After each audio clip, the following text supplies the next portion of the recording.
โอเคအားလုံးပဲမင်္ဂလာပါ Manchester United ရဲ့ Matchday ဝက်ဆိုင်ကြီး YouTube Channel ကနေပြီးတော့ပြန်လဲကြိုဆိုလိုက်ပါတယ်ကျွန်တော်တို့အခုကျွန်တော်ပရိသတ်တွေကြားမှာရေပန်းစားနေတယ်ရေပန်းစားနေတဲ့လူပြောများနေကျွန်တော် Ruben Amorim နဲ့ပတ်သက်ပြီးတော့ကျွန်တော်နည်းနည်းလေးပြောကြည့်အောင် Ruben Amorim အနေနဲ့ကကျွန်တော်တို့ဒီရလက်တွေရန်ဆိုးရနေတယ်ပေါ့ရလက်တွေရန်ဆိုးရနေတယ်ကျွန်တော်တို့ဘတ်တူဘတ်ဝင်းမပြောနေပဲကျွန်တော်တို့ဒီရာဒီမှာဆိုရင်နိုင်ပွဲတပွဲပဲရသေးတယ်ကျွန်တော်၄ပွဲကစားပြီးတော့နိုင်ပွဲတပွဲပဲရသေးတယ်အဲ့နိုင်ပွဲတပွဲပဲရထားတဲ့အနေထားတော့မှကျွန်တော်တို့နိုင်ထားတာကဘန်လီအသင်းများဒီလားဘန်လီအသင်းအောင်တော့မှကျွန်တော်တို့ကအပြတ်သက်နိုင်ထားတာမဟုတ်ဘူးကျွန်တော်တို့အသေးအတန်ကန်ပြီးတော့နောက်ဆုံးမှာပင်နယ်တီနဲ့ကျွန်တော်တို့3-2ဆိုတဲ့ရလက်နဲ့နိုင်ထားတာဗျာအဲ့တော့အဲ့အနေထားမှာကျွန်တော်တို့မန်စီးနဲ့ရှုံးခဲ့တဲ့ပွဲပြီးမှာကျွန်တော်တို့ရူဘင်အာမိုရင်အနေနဲ့ကျွန်တော်အင်တာဗျူးမှာကျွန်တော်ပြောခဲ့ရဟာလေးရှိတယ်အဲ့ဒါကဘာလဲဆိုတော့သူကသူ့ရဲ့ formation ဒီ3421ကကျွန်တော်တို့ပြဿနာမဟုတ်ဘူးဟိုဒီ3421ကိုလုံးဝမချိန်နိုင်ဘူးဆိုတဲ့ပုံစံမျိုးပြောခဲ့တယ်ဟိုကျွန်တော်သူပြောတာကိုကျွန်တော်မထောက်ခံဘူးဒါပေမဲ့ဟိုကန့်ကွက်တဲ့ထဲမှာလည်းမပါဘူးဘာလို့လဲဆိုတော့ဒီ3421ကကျွန်တော်တို့ Ruben Amorim တယောက်တည်းပဲသုံးနေတာမဟုတ်ဘူးကျွန်တော်တို့Crystal Palace လည်းသုံးတယ်ကျွန်တော်တို့ Inter Isaki တို့လည်းသုံးနေဗျာသိရမလားInter Milan ဆိုရင်ကျွန်တော်တို့8342 3ဘတ်နဲ့ပဲကျွန်တော်တို့ Champions League Final ကိုတက်ထားတယ် Crystal Palace ဆိုရင်လည်း83ဘတ်နဲ့ပဲကျွန်တော်တို့FA Cup နဲ့ကျွန်တော်တို့ Community Shield ကိုယူထားရဗျာသိရမလားအဲ့တော့ကျွန်တော်တို့ကဟို3421ကပြဿနာမဟုတ်ဘူးတကယ်တမ်းပြဿနာကကျွန်တော်တို့က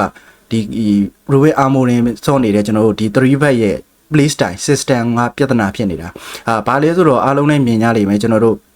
အများတန်းဖြည့်ရှင်းခံနေရတာကဟိုဒီစကားတွေကလည်းထပ်နေပါပြီကျွန်တော်တို့ကွင်းလေကိုအများတန်းဖြည့်ရှင်းခံနေရတယ်ကျွန်တော်တို့ဟိုဖူဟန်တဲ့ပွဲမှာဆိုရင် EOB ကျွန်တော်တို့ကွင်းလေဒီဆင်းပြီးတော့ကျွန်တော်တို့ကွင်းလေ2ယောက်တည်းရှိတဲ့ပြဿနာကိုကျွန်တော်တို့ pressure ပေးသွားတယ်ကျွန်တော်တို့မန်စီးတီးနဲ့ပွဲမှာဆိုရင်လည်းဒိုဂူတလဲဖိုဒန်တလဲကျွန်တော်တို့ကွင်းလေကိုဝင်ပြီးတော့ကျွန်တော်တို့ဟိုကွင်းလေကိုလုံးဝဖိအားပေးသွားတယ်ဗျာဒီလားပုံမှန်များကျွန်တော်တို့ဟို4-4နှစ်တို့4-3-3တို့ကစားတဲ့အချိန်မှာတော့မှကျွန်တော်တို့ဟိုဘယ်လိုပြောမလဲဟိုတောင်မန်တွေကကျွန်တော်တို့ကွင်းလေကိုဝင်လိုက်တဲ့အခါမှာကျွန်တော်တို့ကွင်းလေတော်တော်များများ pressure ပြီးကြရဗျာပို့ဆိုကျွန်တော်တို့ပို့ဆိုးတာပေါ့သိရမလားကျွန်တော်တို့ကကွင်းလေ2ယောက်ပဲရှိတယ်အဲ့2ယောက်ကိုမှကျွန်တော်တို့ဟိုတောင်မန်တွေကကျွန်တော်တို့ကွင်းလေးကိုဝင်လိုက်တဲ့အခါမှာကျွန်တော်တို့ကလုံးဝ pressure ရမ်းများသွားပြီဗျာအဲ့တော့ဟိုတချို့တော်တော်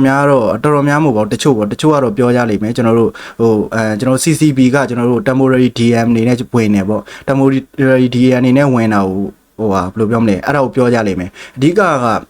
အဲ့ temporary DM ဝင်တာ brother တို့တေချာကြည့်ဗျာတေချာကြည့်ပွဲကိုတေချာကြည့်ကျွန်တော်တို့ကဘေးရက်စတဲ့တဲ့အချိန်မှာပဲဒီလ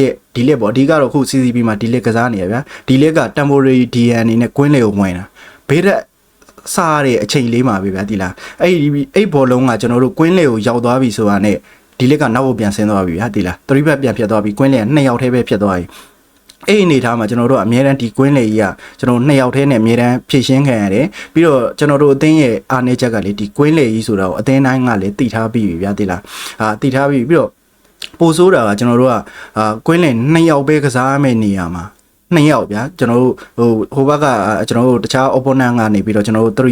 3ယောက်ပဲရှိ4ယောက်ပဲရှိကျွန်တော်တို့က2ယောက်နဲ့ပဲပြိုင်ကစားရမှာဖြစ်တဲ့အတွက်ဒီ2ယောက်မှာကျွန်တော်တို့ကဟိုဘယ်လိုပြောမလဲ quality အများကြီးလိုတယ်ဒီလား quality အများကြီးလိုတယ်ကျွန်တော်တို့ကစားအများကြီးလိုတယ်တခြားဘက်ကထားပါအောင်ကျွန်တော်4-3-3နဲ့ရှင်စောရမယ်ပဲထားကျွန်တော်တို့ကကွင်းလေ3ယောက်2ယောက်ကစားရမယ်ဆိုရင်အနေထားတစ်ခုမှာဟိုလူဘိန်းနီးနဲ့ပဲစဉ်းစားရင်တော့2ယောက်3ယောက်ဆိုတာကြီးကမျှတတဲ့အနေထားတစ်ခုမဟုတ်ဘူးဗျာသိရမလားအဲ့ဒီအနေထားကိုကျွန်တော်တို့က2ယောက်3ယောက်ရှင်စောရမယ်ဆိုတော့ဘလို့နေကျွန်တော်တို့အဲ့2ယောက်က3ယောက်လောက်လှုပ်အားနှုံးရှိမှကျွန်တော်တို့ကအဆင်ပြေမှာအဲ့တော့ကျွန်တော်တို့ကအဲ့လိုလှုပ်အားနှုံးကိုကျွန်တော်တို့မျောလင့်မယ်ဆိုတော့လေကျွန်တော်တို့ရဲ့တော်တော်များများမှာတုံးနေတာကကျွန်တော်တို့ထားပါအောင်ကက်စမဲရိုကတော့မန်စီးနဲ့ပွဲမှာကျွန်တော်တို့လှုပ်အားနှုံးလိုတဲ့အတွက်ကက်စမဲရိုကိုပန့်ပြီးတော့ကျွန်တော်တို့ဦးကာတေးကိုထည့်ဆော့တယ်โอเคထားပါတော့ဒါပေမဲ့ကျွန်တော်တို့ရဲ့ဘရူနိုကအဲ့လောက်ကြီးဟိုဘယ်လိုပြောမလဲအရန်ကြီးဝရရန်ကောင်းတဲ့ player မဟုတ်ဘူးဝရရန်ကောင်းတဲ့ player မဟုတ်ဆိုတော့သူကfree roll ဆော့မှာပဲကျွန်တော်တို့နေရာတိုင်းကိုနေရာစုံသူလိုက်ဆော့ဘူးလေဗျာတည်ရမလားနေရာစုံသူလိုက်ဆော့တယ် free roll နဲ့ပေါ့ဒါပေမဲ့တကယ်ဒီဟိုဘယ်လိုပြောမလဲ advance 8ပေါ့ advance 8ပဲပြောရမှာပေါ့ကျွန်တော်တို့က number 6 player မှာပါဘူး advance 8 row မှာဆိုရင်ကျွန်တော် Bruno Fernandes အနေနဲ့ defensive action တွေမှာတော်တော်ကြီးပြဿနာတက်တယ်ဗျာသိရမလားကျွန်တော်တို့တက်ကေတွေတော့တစ်ချက်လုံးနိုင်နေဆိုပေမဲ့သူ့ရဲ့ man marking ကြီးကတော်တော်ကြီးကိုအဆင်မပြေတဲ့မှာပါတယ်ဒါကကျွန်တော်တို့ Bruno ကိုလည်းကျွန်တော်တို့အပြစ်သွားပြောလို့မရဘူးဘာလို့ဆိုတော့သူကိုယ်တိုင်က attacking midfielder တယောက်ဖြစ်နေတဲ့အတွက်သူ့စီကနေပြီးတော့ကျွန်တော်တို့ကမန်းမကင်ကတော့defensive mindset ကတော့ကျွန်တော်တို့သူ့စီကအများကြီးမျှော်လင့်လို့မရဘူးဆိုတာဟိုဘယ်လိုပြောမလဲအစကနေကအကုန်လုံးလေးသိထားလိမ့်မယ်လို့ထင်တယ်ဗျာကျွန်တော် Man City နဲ့ပွဲမှာဆိုရင်ပဲကြည့်ဗျာကျွန်တော်တို့ပထမပေးလိုက်ရတဲ့ကိုမှာဆိုရင်ကျွန်တော်တို့ Foden ကတကယ်တမ်းက Bruno ရဲ့ marking ကြီးဗျာသိရမလား Bruno ရဲ့ marking ဒါပေမဲ့ Bruno marking လွတ်သွားတဲ့အချိန်မှာ Foden ကခေါင်းတိုက်ပြီးတော့ကိုသွင်းသွားရဗျာအဲ့လိုပုံစံမျိုးတွေကျွန်တော်တို့အများကြီးတွေ့ရအောင်ပါအများကြီးတွေ့ရအောင်ပါဘာလို့ဆိုတော့ Ruben Amorim အနေနဲ့Bruno ကျွန်တော်တို့လုံးဝရှေ့ကိုပို့မှာမဟုတ်ဘူးသူဒီ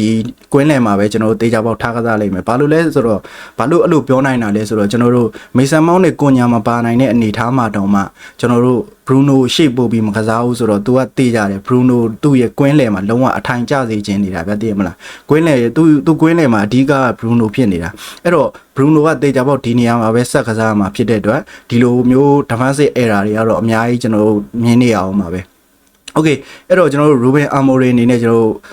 ့ဘယ်လောက်ထိတန်းရှိမလဲပဲဗျာတက်ဆိုးရှိမလဲပေါ့ဟိုကျွန်တော်တို့ပရိသတ်တော်တော်များများတော့ Ruben Amorim ရဲ့အနောက်မှာလုံးဝမရှိကြတော့ဘူးကျွန်တော် Man City နဲ့ပွဲအပြီးမှာတော်တော်ကြီးကျွန်တော် Ruben Amorim အနေနဲ့ပရိသတ်ကပေးတဲ့ pressure တော်တော်ကြီးများသွားလိမ့်မယ်လို့ထင်တယ်ကျွန်တော်ဘိုးအဖွဲ့အနေနဲ့ကျွန်တော်သူ့နောက်မှာရှိသေးရဲ့လားဆိုတော့တောင်မိကုန်းထုတ်ဖို့ရှိရပေါ့ဘာလို့ဆိုတော့ကျွန်တော်တို့ကသူပြောခဲ့တယ်ကျွန်တော်တို့ဒီကျွန်တော်တို့ရှိရလူစင်းကကျွန်တော်တို့ Premier League အသင်းတိုင်းကိုကျွန်တော်အနိုင်ယူနိုင်တဲ့အနေအထားမှာရှိတယ်အနိုင်ယူနိုင်စွမ်းရှိတယ်လို့သူပြောခဲ့ဗျာဒါပေမဲ့ကျွန်တော်တို့အခုကြည့်ကျွန်တော်တို့၄ပွဲကန်ပြီးပြီကျွန်တော်တို့နိုင်တာတစ်ပွဲပဲရှိသေးတယ်ဒါတော့မှကျွန်တော်တို့ penalty ကို penalty နဲ့နိုင်ထားတာဗျာတိလားအဲ့တော့ကျွန်တော်တို့ကတော်တော်ဆိုးဆိုးရွားရွားအခြေအနေကိုရောက်နေတဲ့အတွက်ကျွန်တော်တို့ Ruben Amorim အနေနဲ့ဒါကိုအမြန်ဆုံးဖြည့်ရှင်းမှရမယ်ကျွန်တော်အနေနဲ့ကျွန်တော်အမြင်အရပြောရမယ်ဆိုရင်တော့ကျွန်တော်တို့ Chelsea နဲ့ဒီနေ့ဒီဘက် Chelsea နဲ့ပွဲကန်မယ်ပြီးရင် Brentford နဲ့ပွဲမှာမှအခြေအနေမကောင်းတော့ဘူးဆိုရင်တော့ Ruben Amorim နဲ့မလွယ်တော့တော့ဘူးဒါမှမဟုတ် Brentford နဲ့ပွဲကိုထားပါတော့ကျွန်တော်တည်ရဒါမှမဟုတ်အနိုင်ရသွားတယ်ဆိုရင်ကျွန်တော်နောက်ပွဲမှာ Liverpool နဲ့ကန်ရမယ်အေးပွဲကတော့ဒီရလက်ဒီတိုင်းပဲဒီပုံစံတိုင်းပဲသွားမယ်ဆိုရင်တော့လီဗာပူးနဲ့ပွဲကကျွန်တော်တို့ Ruben Amorim အတွက်နောက်ဆုံးပွဲဖြစ်လာလိမ့်မယ်လို့ကျွန်တော်ထင်တယ်ကျွန်တော်တို့ဘိုးဖွဲ့အနေနဲ့လည်းအရင်စိုးစိုးရွားရွားဖြစ်လာရင်သူတို့အနေနဲ့လည်းဒီတိုင်းလက်ပိုက်ပြီးကြည့်နေမယ်လို့တော့ကျွန်တော်မထင်ဘူးကျွန်တော်တို့ Ruben Amorim ကိုထုတ်ပြီးတော့ကျွန်တော်တို့တခြားဘယ်နည်းပြောက်ကိုခံမလဲဆိုတော့ကျွန်တော်တို့ခုလောလောဆယ်အနေထားမှာ recommend ပေးတယ်ကောင်းကောင်းသိမရှိဘူးဗျာဘာလို့ဆိုတော့တူချေကလည်းကျွန်တော်တို့အင်္ဂလန်ကိုဂိုင်းနေတယ်နာဂျက်စမန်ကလည်းကျွန်တော်တို့ဂျာမနီကိုဂိုင်းနေတယ်ဗျာသိရမလားအဲ့တော့ကျွန်တော်တို့အနေနဲ့ဟိုဘယ်လိုပြောမလဲ ID ပေါ့ဗျာ ID ကျွန်တော်တို့ Ruben Amorim ထုတ်ပြီးရင်ဘယ်မန်နေဂျာကိုခေါ်စေခြင်းလဲဆိုတော့ခုလောလောဆယ်အနေထားမှာကျွန်တော်တို့ market ထဲမှာရနိုင်တဲ့အနေထားထဲမှာကျွန်တော်တို့ဘယ်သူမှတော့သိမရှိဘူးပြောလို့ရတာတော့ကျွန်တော်တို့ရဲ့ရင်လက်ထောက်နီးပြကျွန်တော်တို့ Michael Carrick ကိုတော့ခေါ်လို့ရမယ်ပေါ့ဒါပေမဲ့ကျွန်တော်တို့ Michael Carrick ဆိုတာကလည်းအရင်ဒီဘယ်လိုပြောမလဲ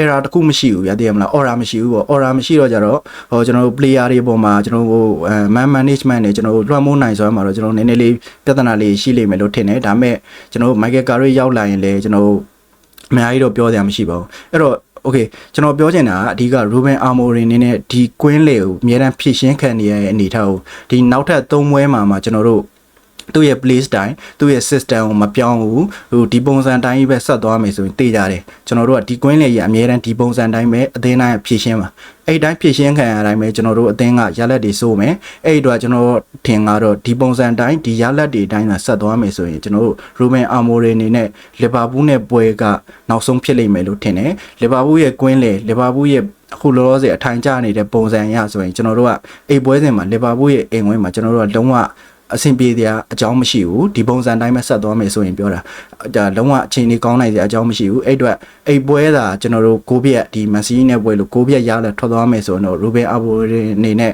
ကျွန်တော်တို့ဘိုးဖွဲကပါသူ့ဘက်မှာရှိမှာမဟုတ်တော့ဘူးလို့ကျွန်တော်ထင်တယ်အဲ့တော့ကျွန်တော်တို့ Ruben Amorim နဲ့ဒါဘယ်လိုဆက်လုပ်မလဲဒီဟာကိုကျွန်တော်တို့ဘယ်လိုဖြည့်ရှင်းမလဲဒီကွင်းလေကိုကျွန်တော်တို့ဘယ်လိုကူမလဲဆိုတာတော့ကျွန်တော် Ruben Amorim နောက်ပွဲတွေမှာဘယ်လိုပွဲထွက်လာမလဲဆိုတာနဲ့ပတ်သက်ပြီးပဲကျွန်တော်တို့စောင့်ကြည့်ရလိမ့်မယ်။ Okay အဲ့တော့နားထောင်ပေးခဲ့ကြတဲ့တယောက်ချင်းစီတိုင်းကိုကျေးဇူးအများကြီးတင်ပါတယ်ကျွန်တော်ကတော့စိုင်းကြီးပါ